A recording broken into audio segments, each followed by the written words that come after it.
يمحق الله الربا ويربي الصدقات والله لا يحب كل كفار أثيم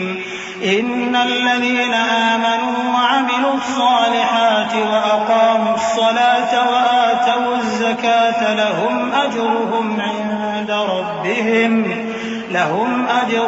عند ربهم ولا خوف عليهم ولا هم يحزنون يا أيها الذين آمنوا اتقوا الله وذروا ما بقي من الربا إن كنتم مؤمنين فإن لم تفعلوا فأذنوا بحرب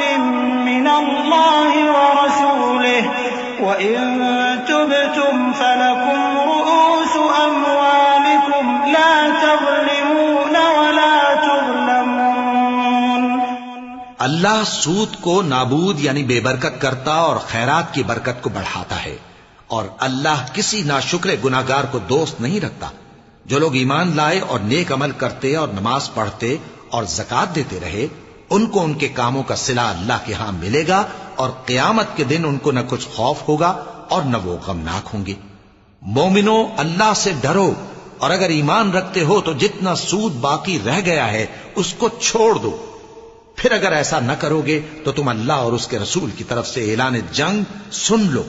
اور اگر توبہ کر لو گے اور سود چھوڑ دو گے تو تم کو اپنی اصل رقم لینے کا حق ہے، جس میں نہ اوروں کا نقصان اور نہ تمہارا نقصان۔ وَإِن كَانَ ذُو عُسْرَةٍ فَنَظِرَةٌ إِلَى مَيْسَرَةٍ وَأَن تَصَدَّقُوا خَيْرٌ لَّكُمْ إِن كُنتُمْ تَعْلَمُونَ وَاتَّقُوا يَوْمًا تُرْجَعُونَ فِيهِ إِلَى اللَّهِ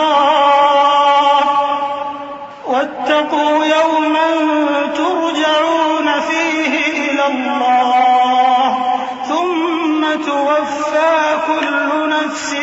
مَّا كَسَبَتْ وَهُمْ لَا يُظْلَمُونَ۔